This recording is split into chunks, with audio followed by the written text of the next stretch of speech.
فهو المهتد ومن يضلل فلن تجد له وليا مرشدا وأشهد أن لا إله إلا الله وحده لا شريك له وأشهد أن محمدا عبده ورسوله صلى الله عليه وسلم وعلى آله وصحابته والتابعين لهم بالإحسان إلى يوم يبعثون يوم لا ينفع مال ولا بنون إلا من أتى الله بقلب سليم سبحانك لا علم لنا إلا ما علمتنا إنك أنت العليم الحكيم اللهم علمنا ما ينفعنا وانفعنا بما علمتنا وزدنا علما رب اشرح لي صدري ويسر لي أمري واحلل عقدة من لساني يفقهوا قولي والحمد لله, louange à Allah, Seigneur de l'univers. Il ne s'est point attribué d'enfant. Il n'a pas d'associé dans sa royauté et il n'est pas de protecteur non plus. Et il nous exhorte de déclarer sa grandeur. Et nous les musulmans, nous reconnaissons sa grandeur et nous le proclamons dans chaque situation, dans chaque prière. Allahu Akbar. Louange à Allah qui a fait descendre le livre sur son serviteur Mohammed. Un livre d'une parfaite droiture, il n'a point introduit de tortuosité ni d'ambiguïté. Et un livre également pour avertir. Et la sévère punition venant d'Allah et aux bonnes nouvelles à ceux qui pratiquent des bonnes œuvres. Ils auront pour eux de belles récompenses auprès de leur Seigneur. Quiconque prend le droit chemin et le pratique, alors il ne le fait, il ne l'a pris que pour lui-même. Et quiconque se détourne de la voie droite, de la voie de la piété, de la spiritualité saine, alors il a aussi emprunté à sa propre détriment. À son propre détriment,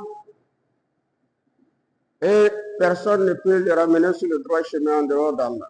Qu'Allah nous guide tous sur le droit chemin. Le vendredi passé, j'avais abordé un sujet, un thème très important qui forme partie du pilier important, fondamental de l'islam, la prière. Et la prière, dans ce thème-là, j'avais parlé les 5 prières quotidiennes, un rappel de notre création, un rappel constant de notre création et une connexion avec Allah. La prière nous rappelle de notre création. Et cette prière nous mène vers une connexion entre nous et notre Dieu le Créateur.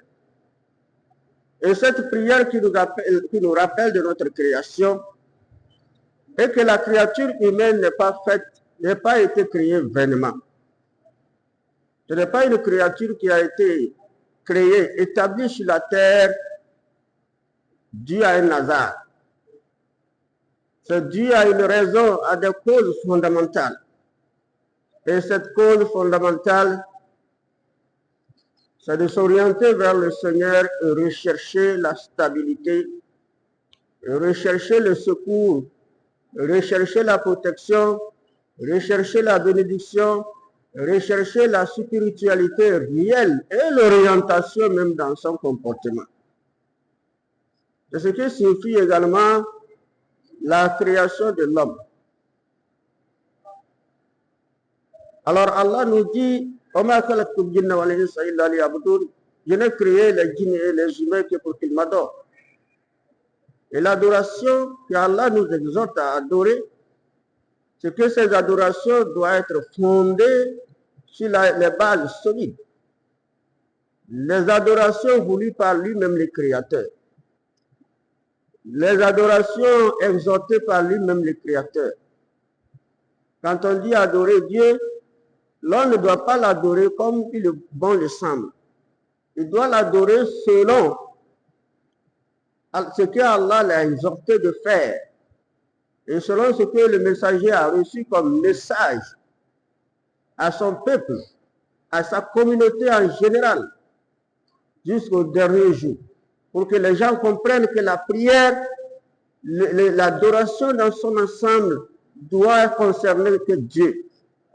Et pour concerner que Dieu, il y a cette manière d'adorer Dieu doit provenir de lui, Dieu même, afin qu'il agrée notre adoration. Sans lequel, toute forme d'adoration adressée à Dieu, qui est incompatible à ce que lui-même nous a recommandé, n'a pas de sens, ne serait pas agréé, ne serait pas accepté par Dieu. C'est pourquoi l'homme, dans sa nature, est une créature ayant besoin d'une force, ayant besoin d'une protection, ayant besoin d'un succès, ayant besoin également de la santé, ayant besoin d'avoir tout ce qu'il veut sur la terre, et aussi de vivre une certaine protection. Mais il s'adressera à qui? C'est sur ce plan-là qu'on parle du besoin spirituel, c'est ça la spiritualité. Et cette spiritualité doit être une spiritualité saine, une spiritualité qui concerne uniquement que celui qui nous a adoré. On parle plusieurs spiritualités, mais le musulman croyant ne connaît la spiritualité que ce qui a un rapport avec celui qui l'a créé. C'est dans ce cadre-là qu'il parle, le musulman parle de la spiritualité. Alors si nous comprenons cette spiritualité qui est due à notre faiblesse et nos besoins de tout ce que j'ai cité, alors on s'adresse à qui? À Dieu le Créateur. Et à Dieu a voulu que nous ne l'adressons pas par les paroles, par l'articulation de nos langues, qui a cela aussi accompagné de certains nombres de gestes physiques. Et ces gestes physiques-là proviennent de la volonté du cœur et de ce que le cœur ressent en ce qui concerne son Seigneur. C'est sur ce plan qu'il a envoyé les prophètes pour nous indiquer la voie.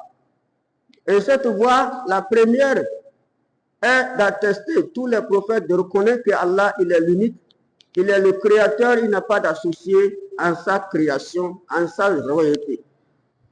Il n'a pas d'associé en son pouvoir. C'est ce que les prophètes devaient reconnaître. Et tous les prophètes voulaient parcourir sur la terre, selon l'histoire coranique, ont accompli cette mission qui est d'attester qu'il n'y a pas de divinité. Et c'est la première situation qu'ils ont appelé leur peuple à faire. Et là, la prière s'ensuit. La prière est la base fondamentale même de tout ce qui doit venir après.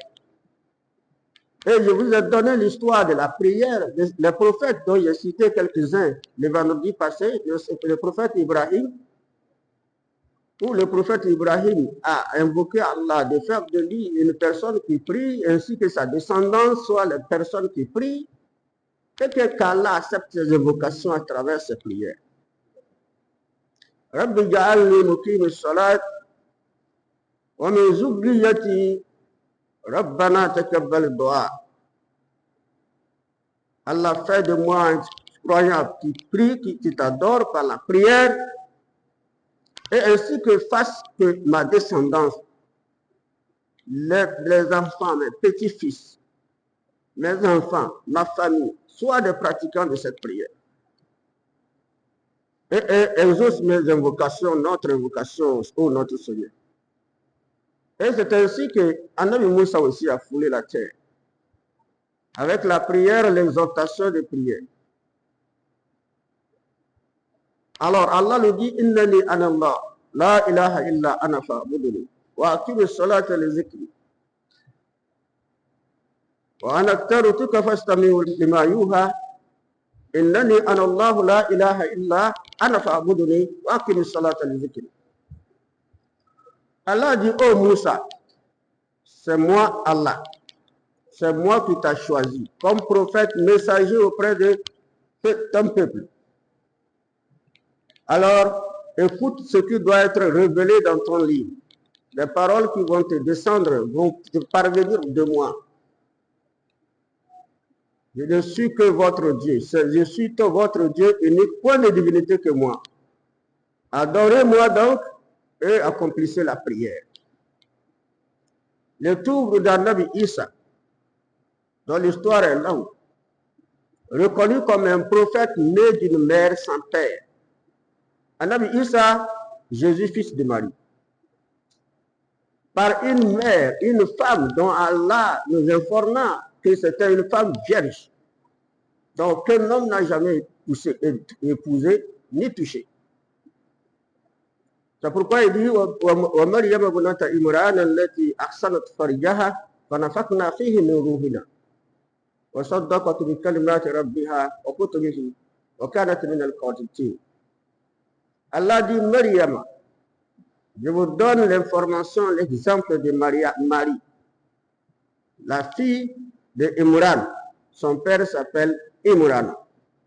Alors la fille de cette fille, qui était une femme vierge, elle était vierge et nous inspirons de notre esprit à elle pour qu'elle puisse avoir un enfant d'une façon miraculeuse qui ne ressemble pas à ce qui se produit d'habitude dans la nature humaine, tel que le mariage, la grossesse et l'accouchement, dû à l'homme et à la femme.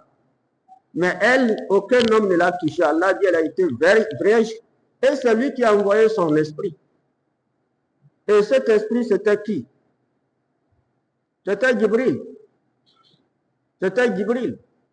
C'est Jibril qu'Allah a envoyé comme un acte de miracle, pour l'annoncer seulement, pour ne pas la surprendre. Allah est capable de la surprendre pour qu'elle se voie en grossesse.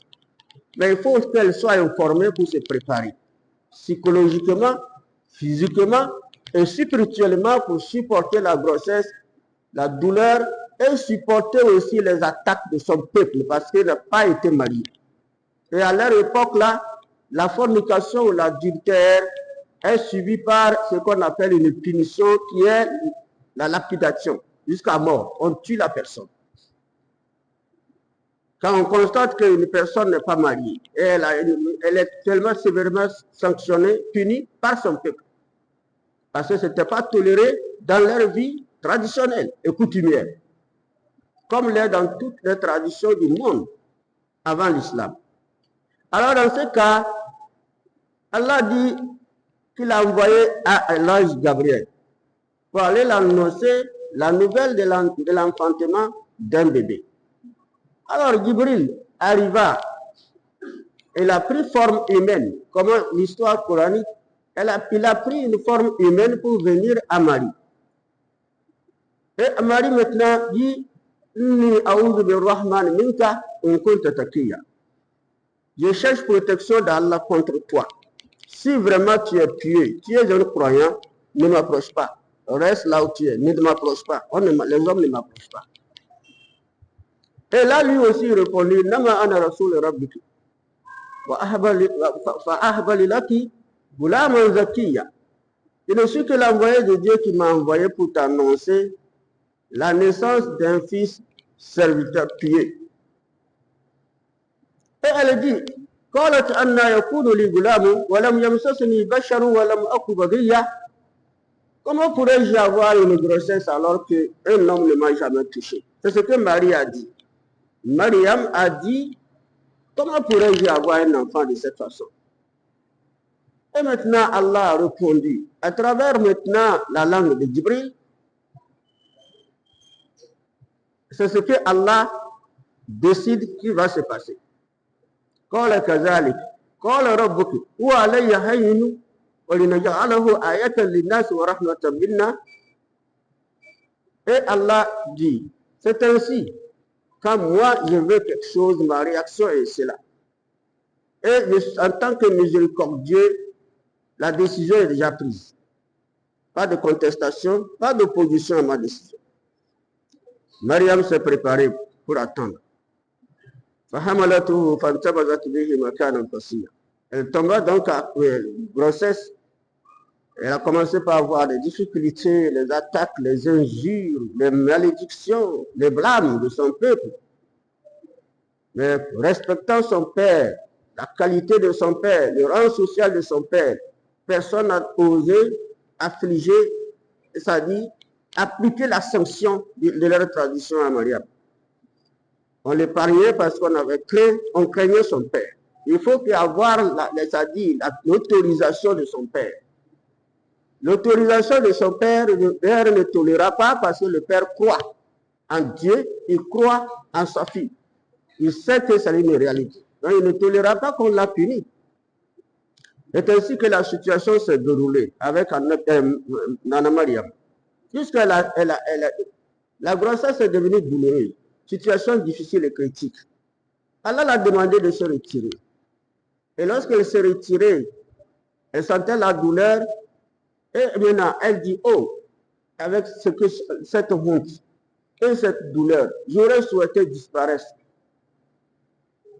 J'aurais souhaité,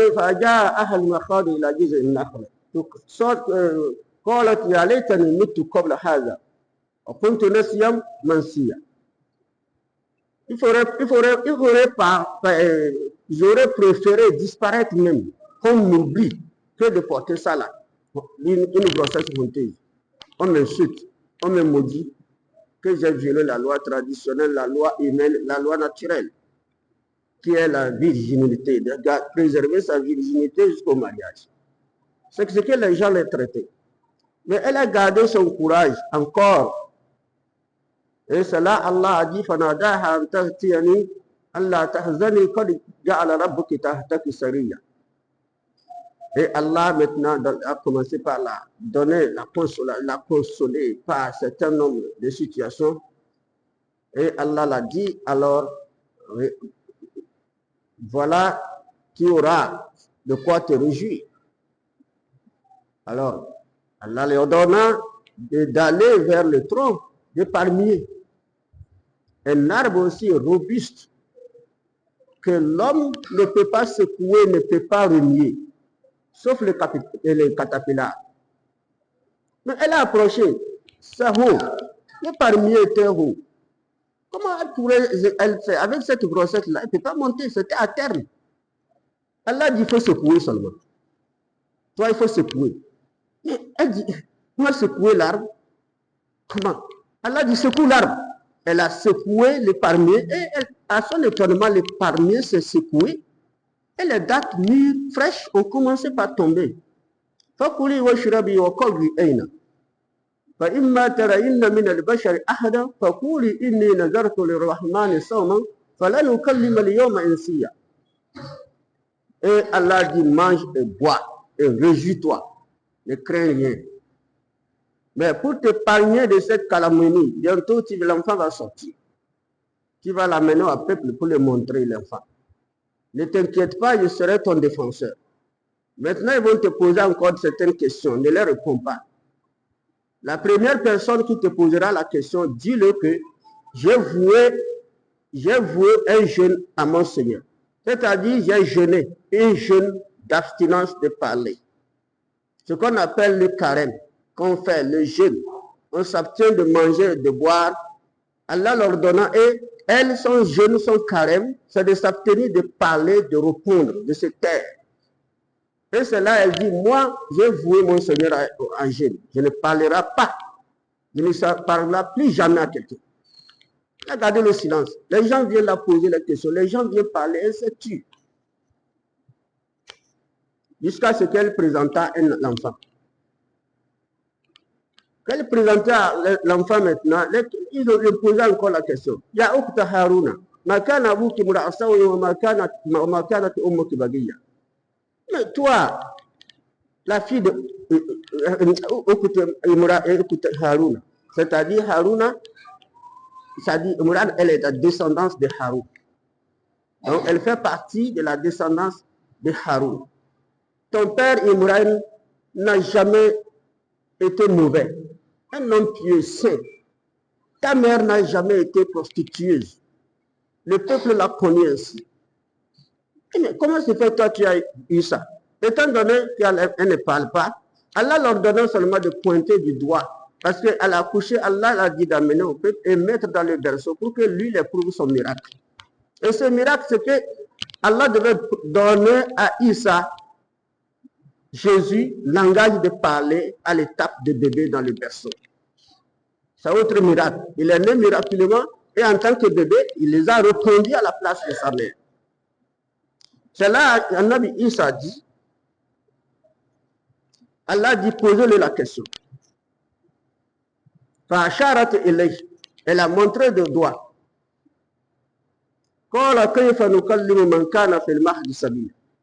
Mais toi, tu es malade, tu es folle. Comment est-ce qu'un bébé au berceau pourrait-il nous répondre? Et Isa a répondu, Jésus a répondu. Inni Abdullah. Atani al-kitaba wa ja'alani nabiyya. Je suis le serviteur d'Allah. Ma mère ne m'a pas conçu par l'adultère. Je viens de la volonté d'Allah, du miracle d'Allah. Inni Abdullah.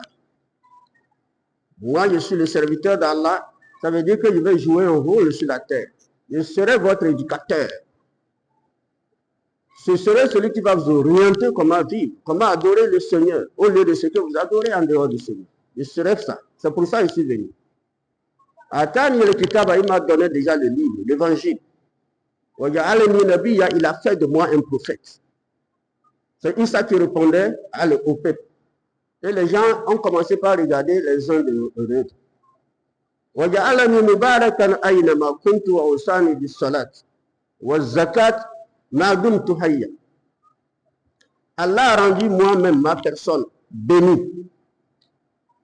Et il m'a ordonné de prier, de l'adorer, de prier, de l'invoquer.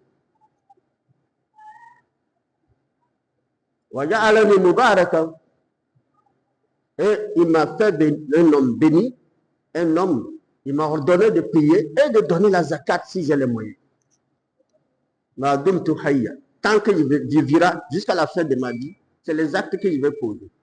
Vous ordonnez de faire du bien, de faire la prière, vous allez le faire comme moi. Il a donné les zakat et tous ceux qui ont les moyens comme moi doivent le faire. Et c'est là tout le monde a commencé par croire que Marie était innocente. Mariam était innocente et n'a pas commis la fornication. Elle n'a pas eu un homme qui l'a touché. Et son respect est resté gardé jusqu'au jour de la résurrection. Et elle a la femme qui serait une femme dévouée dans le jour de la résurrection. Parmi les femmes, elle est la meilleure. Donc Allah nous a cité dans le Coran. Qu'Allah fasse que nous comprenions.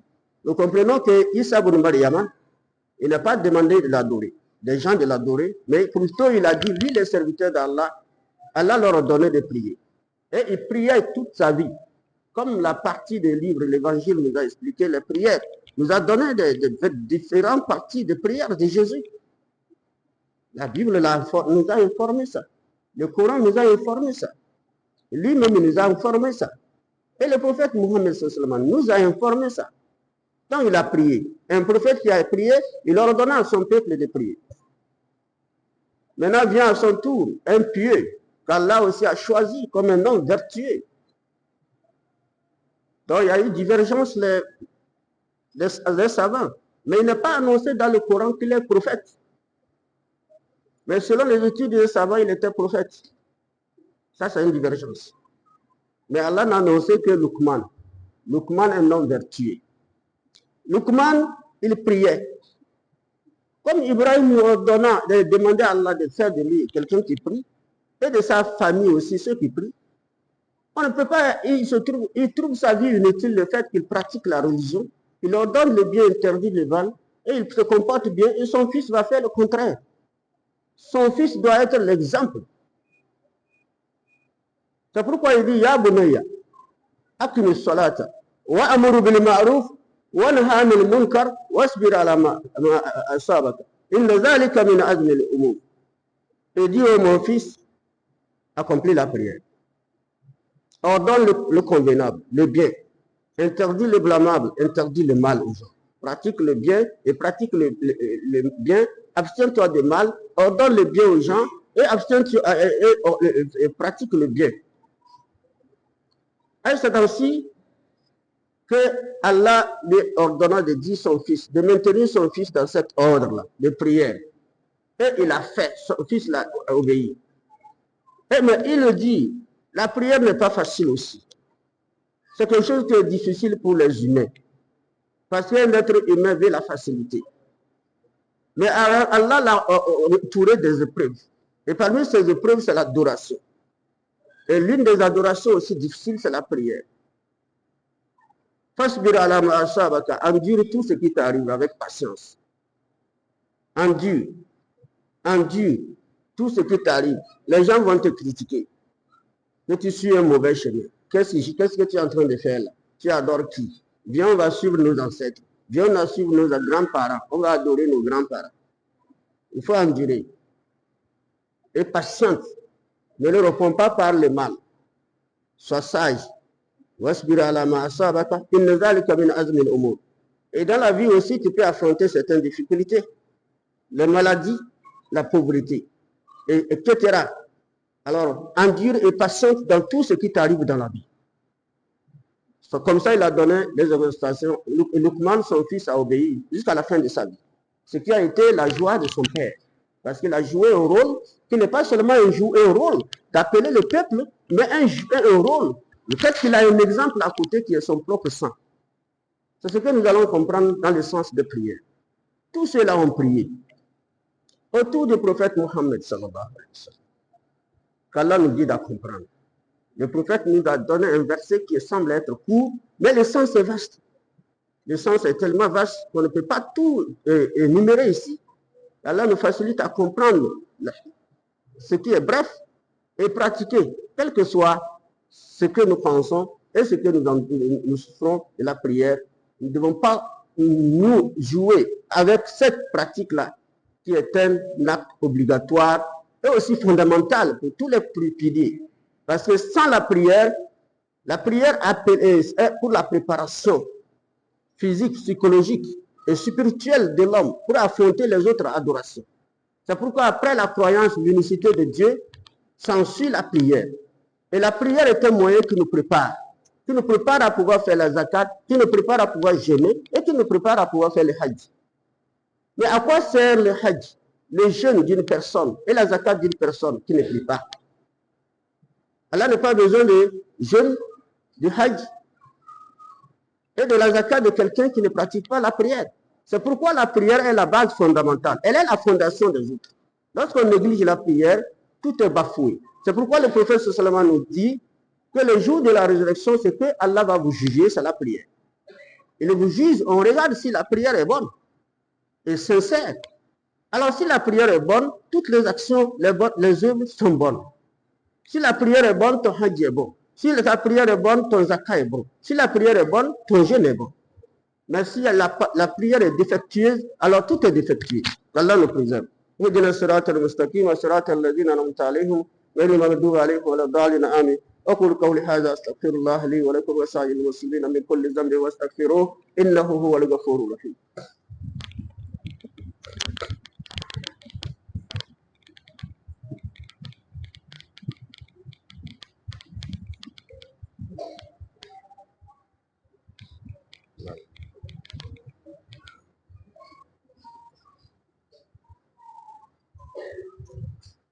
الحمد لله والصلاة والسلام على من لا نبي بعده سيدنا محمد وآله وصحبه وسلم تسليما كثيرا. Allah dit au prophète Mohammed, en leur donnant la prière, Utul ma uhiya ilayka min al-kitab wa aqimus salata inna salata tanha anil fahsha'i wal munkar wa la dhikrullahi akbar wallahu ya'lamu ma tasna'un.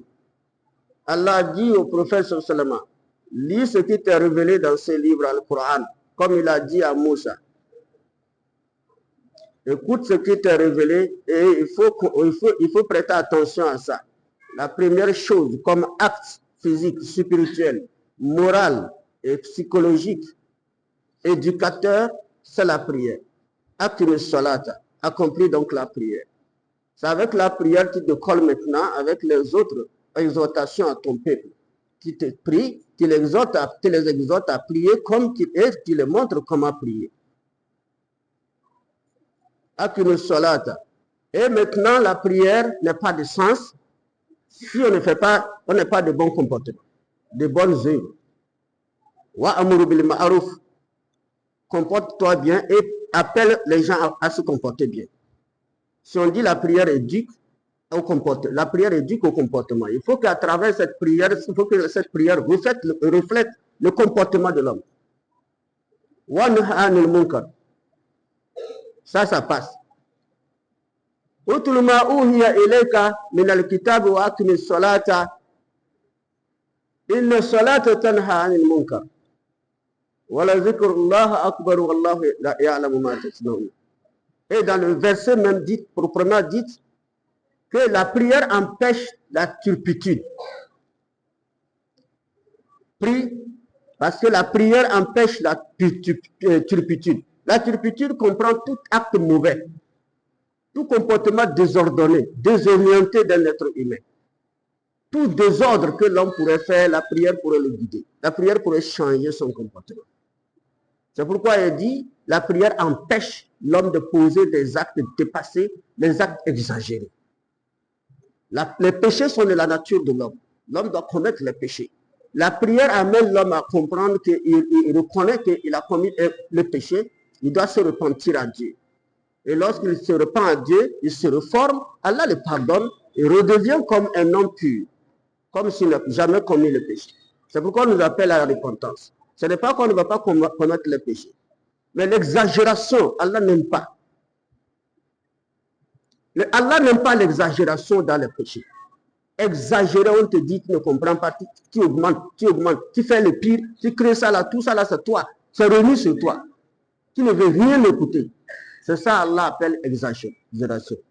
Qu'Allah nous préserve contre les exagérations dans le comportement. Allah fasse que nous soyons des pieux, des personnes reconnaissantes de nos péchés et nos repentir.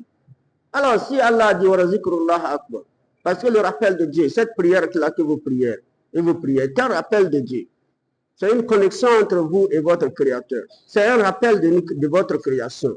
Un rappel de votre création. Parce que vous n'êtes pas la seule créature. Il y a beaucoup de créatures qui nous entourent. Et ces créatures ont des besoins. Et ils ont aussi des besoins. Ils ont besoin de l'eau. Ils ont besoin de protection. Ils ont besoin aussi de santé. Les créatures animées comme inanimées, c'est-à-dire vivant ou non vivantes. Ils ont tous besoin. Toi, l'homme, tu en as besoin. Et alors, est-ce qu'il faut exprimer tes besoins à une créature qui en a aussi des besoins? Cette créature-là, elle s'exprime à qui? Elle demande à qui? Pourquoi toi, tu t'adresses à elle pour demander l'aide? Pourtant, elle aussi, elle croit en Dieu, elle veut l'aide de Dieu. Sans la pluie, aucune plante ne vivra, ni aucun homme, ni animal. Tous ont besoin de l'eau. On ne va pas adorer la pluie. L'animal a besoin de l'eau, nous avons besoin de l'eau. Donc on ne va pas adorer la pluie. Nous avons besoin de l'arbre, on ne va pas adorer les arbres. Les besoins, elles, de les utiliser, pas pour les adorer. C'est ce qu'on peut comprendre de notre création. Comprendre notre création et avoir la connexion avec Dieu qui est le rappel et que c'est la prière qui est la première base. C'est pourquoi le prophète sallallahu nous a dit, il nous a rappelé, il nous dit, alors celui qui est constant, celui qui assidue à la prière serait pour lui une lumière, une preuve et un secours. Tandis que celui qui néglige la prière, il ne veut pas prier, fait ce qu'il veut, commet le désordre même en prière, il n'aura ni lumière, ni preuve, ni secours dans ce bas monde et dans l'autre. Il sera accompagné de qui? De Haman et de Karuna, accompagné de Pharaon, accompagné de Karun, accompagné de Abu Ben Khalaf. Les 4 personnes avaient des attitudes et avaient des choses, des biens qu'Allah les a donnés. Et ces biens les ont amenés à négliger la prière, à ne pas vouloir adorer Dieu. Karuna, la richesse, et le prophète précisa, Karun, son argent l'a détourné de la prière. Tu seras avec lui. Si tu as l'argent et que l'argent là te détourne la prière, tu seras avec Karun. Alors celui qui a la royauté, le pouvoir, le commandement, et que ce commandement le détourne de la prière, il sera avec Pharaon. Celui qui est dans un service administratif, la fonction publique, la fonction administrative. Et c'est cette fonction administrative qui l'empêche de prier, selon lui, Alors il sera avec Hamana, c'était un fonctionnaire. Pharaon était un roi. Et maintenant, celui dont le commerce, l'artisanat et tout ce qui concerne le métier pour chercher l'argent, le détour de la prière, il sera avec Abi bin Khalaf. Il sera avec lui. Parce que lui aussi, c'était son comportement. C'était un commerçant. Donc, le fait qu'il est toujours envahi par les clients, trop perturbé par son commerce, il a laissé la prière. Il a refusé la prière. Haman a refusé la prière parce qu'il s'est dit que je suis fonctionnaire, bon, mon administration n'a pas de temps. Et c'est ainsi que Pharaon aussi, sa royauté l'a rendu fou. Il s'est dit même auto-proclamer Dieu. Et c'est ainsi que Karuna aussi, l'argent l'a détourné de la prière. Alors, parmi tous ces 4 personnes-là, si nous sommes dedans, que la prière nous guide, nous serons avec ceux-là qui nous ont dévancés, ceux qui nous ont précédés à vie avec ça. Plus meilleur et plus grand que ce que nous possédons aujourd'hui. Allah nous guide. اللهم صل على محمد وعلى ال محمد كما صليت على ابراهيم وعلى ال ابراهيم في العالمين انك حميد مجيد اللهم بارك على محمد وعلى ال محمد كما باركت على ابراهيم وعلى ال ابراهيم في العالمين انك حميد مجيد ربنا اتنا في الدنيا حسنه وفي الاخره حسنه وقنا عذاب النار سبحان ربك رب العزه عما يصفون والسلام على المرسلين والحمد لله رب العالمين